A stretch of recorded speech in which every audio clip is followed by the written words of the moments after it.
రెండెర్ర పిల్లలు బాగున్నారా? నిన్నటి కథ నచ్చిందా? మరి నేను చెప్పే కొత్త కొత్త కథలు వినడానికి నా ఛానల్ని సబ్స్క్రైబ్ చేసి లైక్ చేయండి. మీరు నా ఛానల్ని సబ్స్క్రైబ్ చేసి కథలు వింటే నాకు ఎంతో హుషారుగా ఉంటుంది కదర్రా. సరే ఈరోజు మన కథలోకి వెళ్ళిపోదామా? ఈరోజు మన కథ 16 అణాల స్నేహం. అత్తవారింటికి కొత్తగా కాపరానికి వచ్చిన అమల ఇల్లంతా ఒకసారి తిరిగి చూసి తన అదృష్టాన్ని తానే నమ్మలేకపోయింది. లంకంత ఇల్లు, ఇంటి నిండా నౌకర్లు, ఈ జరిగిందంతా ఆమెకు ఒక కలలా తోచింది. దాదాపు 3 నెలల క్రితం ఆమె ఒకనాటి సాయంత్రం ఏటి నుంచి నీటి బిందెతో ఇంటికి తిరిగి వస్తున్నది.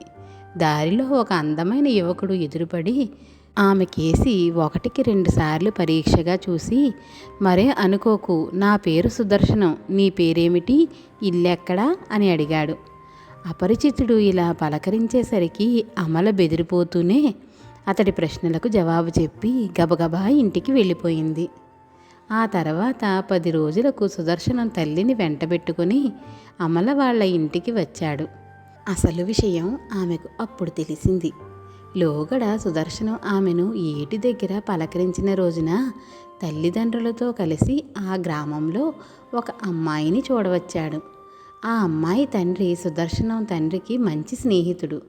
అతిగా అలంకరించుకొని దురుసుగా ఎబ్బెట్టుగా మాట్లాడిన ఆ అమ్మాయి సుదర్శనానికి నచ్చలేదు. తండ్రి కోపగించుకొని ముందుగా బయలుదేరి తమ ఊరు వెళ్ళిపోయాడు. కొంచెం వెనగ్గా ప్రయాణమైన సుదర్శనానికి ఏటి నుంచి నీరు తెస్తున్న అమల దారిలో తారసపడింది. అమల సవతి తల్లి అమల అదృష్టానికి చాలా బాధపడిపోయింది.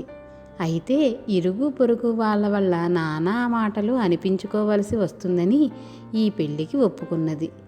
అమల అత్తవారింటికి వస్తూనే ఈ పెళ్ళి తన మామగారికి ఏమాత్రం ఇష్టం లేదని తెలుసుకున్నది. ఆయనకు కట్నం గురించి చింత లేదు. కొడుకు తన స్నేహితుడి కూతుర్ని కాదన్నాడన్నదే బాధ. ఆమె ఒకనాడు భర్తతో, నాకు స్నేహితుడంటే ఉన్న ఒక్కరు ఈ ఊళ్ళోనే ఉన్నారు, ఆయన్నొక్కసారి చూడాలి, ఇది ఎన్నేళ్లుగానో మనసులో ఉన్న కోరిక అన్నది. సుదర్శనం ఆశ్చర్యపోతూ, నీకు ఈ ఊళ్ళో స్నేహితుడా, ఎవరాయనా అని అడిగాడు.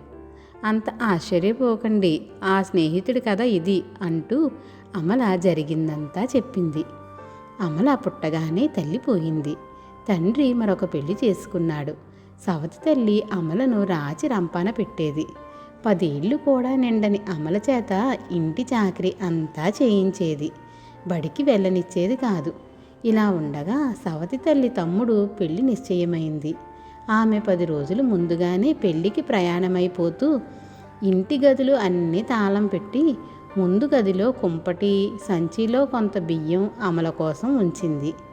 నేను 10 రోజుల్లో తిరిగి వస్తాను, నేనిచ్చే ఈ 20 అణాలతో మజ్జిగ, ఆకుకూరలు కొనుక్కొని మహారాణిలా వండుకొని తిను అంటూ ఆమె అమల చేతిలో 20 అణాలు పెట్టి పిల్లలు భర్తతో వెళ్ళిపోయింది. అమల తండ్రి రెండో భార్య చేతిలో కీలుబొమ్మ. అమల 2 పూటలకు సరిపడా వంట చేసుకొని పగలు భోజనం కాగానే కిటికీ ముందు కూర్చొని వీధిలోకి చూస్తూ కాలం గడిపేది. ఇలా ఒంటరిగా ఉండడం ఆమెకు బెంగ పుట్టించేది. ఒకనాటి మధ్యాహ్నం వేళ ఒంటి మీద కట్టుపంచ మాత్రమే ఉన్న ఒక ఆయన వీధిలో నిలబడి దారిన పోయే వాళ్ళకేసి చేతులు చాచి, గ్రహణం అని సముద్ర స్నానానికి వచ్చాను, బట్టలు ఒడ్డున పెట్టి స్నానం చేస్తుండగా వాటిని ఎవరో ఎత్తుకుపోయారు, మా ఊరు వెళ్లేందుకు బాడుగ బండిలో రేవు చేరి అక్కడే పడవ ఎక్కాలి, ఇందుకు మొత్తం 16 అణాలు అవసరం, సాయం చేస్తే ఆ డబ్బు మా నౌకరు చేత వెంటనే పంపుతాను అని దీనంగా అడగసాగాడు. కానీ ఎవ్వరూ అతడికి సాయం చెయ్యలేదు. తల పక్కకు తిప్పుకొని వెళ్ళిపోసాగారు. అది చూసి అమలకు చాలా జాలి కలిగింది. ఆమె గుమ్మం దాకా వెళ్ళి అతన్ని కేక వేసి పిలిచి దగ్గరకు రాగానే 16 అణాల మాట సరే, భోజనం చేశావా అని అడిగింది. ముందు మా ఊరు వెళ్ళిపోవాలి, పాపా నీ పేరేమిటి అని అడిగాడతను. అమల తన పేరు చెప్పి, నేను 16 అణాలు ఇస్తాను, ముందు భోజనం చెయ్యి అని రాత్రికని దాచిన అన్నంలో మజ్జిగ వేసి అతడికి పెట్టింది. అతను భోజనం చేసి రకరకాల కథలు కబుర్లు చెప్పి అమలను బాగా నవ్వించాడు. ఇంతకు మీ ఊరేదో చెప్పావు కాదు అన్నది అమల. నీ ఊరే అమలాపురం అంటూ నవ్వాడతను. అతను పైన కప్పుకోవడానికి తన తెల్ల పరికిని ఇచ్చింది. అమల చిరుగులు కనపడకుండా ఆ పరికిని కప్పుకొని అతను ఇదే ఆదితో మా ఊరు నుంచి నీకు పట్టు పరికిని కుట్టించి పంపుతాను అన్నాడు. అమల ఇచ్చిన 16 అణాలు పుచ్చుకుంటున్నప్పుడు అతని చేతులు వణికాయి, కళ్ళల్లో నీళ్లు తిరిగాయి.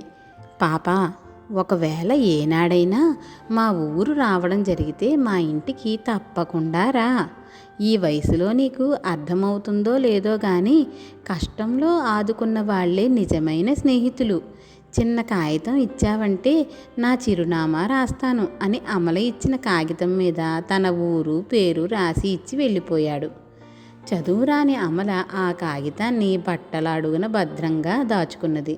2 రోజుల తరువాత ఒక మనిషి పట్టుపరికిని 100 రూపాయలు తెచ్చి అమలకు ఇచ్చి అమలాపురం వచ్చినప్పుడు తమ ఇంటికి తప్పకుండా రమ్మని బాబుగారు చెప్పమన్నారు అన్నాడు. ఆ 100 రూపాయల్లో 12 అణాలు ఖర్చయ్యేసరికి అమల సవతి తల్లి తిరిగి వచ్చేసింది. ఈ సంగతంతా తెలుసుకొని అమల దగ్గర నుంచి మిగిలిన డబ్బు తీసుకున్నది.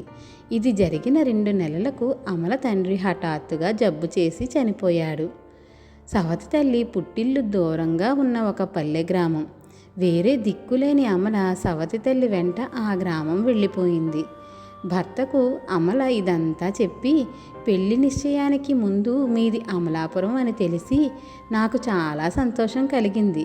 తండ్రి ప్రేమ ఎలా ఉంటుందో ఆయన వల్లే తెలిసి వచ్చింది అన్నది.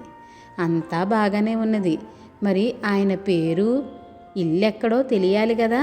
నీవు చదువు రాకపోవడం ఎంత ఇబ్బందో చూసావా? ఆ స్నేహితుడు ఇచ్చిపోయిన కాగితం ఇటు తీసుకురా అన్నాడు సుదర్శనం. అమల పెట్టే అడుగున పట్టు పరికిణీలో పెట్టి దాచి ఉంచిన కాగితం తీసి భర్తకిచ్చింది.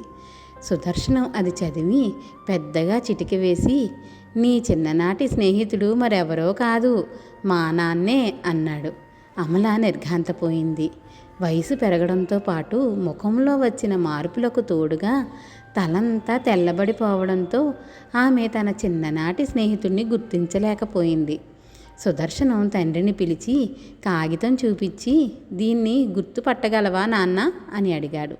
సుదర్శనం తండ్రి ఆ కాగితాన్ని అమలను 1కి 2 సార్లు తేరిపారా చూసి, నువ్వు ఆనాడు కష్ట సమయంలో నన్ను ఆదుకున్న అమలవేనన్నమాట అంటూ సంతోషం కొద్దీ కళ్ళల్లో ఉబికే నీరును పైపంచతో అద్దుకున్నాడు. మీ స్నేహబంధం మహాగట్టిది నాన్న. 12 ఏళ్ల తర్వాత మిమ్మల్ని మళ్ళీ కలిపింది అన్నాడు సుదర్శనం. అవును మరి, మాది అసలైన 16 అణాల స్నేహం అన్నాడు సుదర్శనం తండ్రి నవ్వుతూ. పిల్లలు, కథ నచ్చిందా? అయితే లైక్ చేసి షేర్ చేయండి మరి. అలాగే సబ్స్క్రైబ్ కూడా చేయండిరా. పిల్లలు, నా కథలు ఎలా ఉన్నాయో మీరు కామెంట్ల రూపంలో కూడా పెట్టండి. అలాగే మీరు ఎలాంటి కథలు వినాలనుకుంటున్నారో కూడా నాకు కామెంట్లలో పెట్టండి. సరేనా?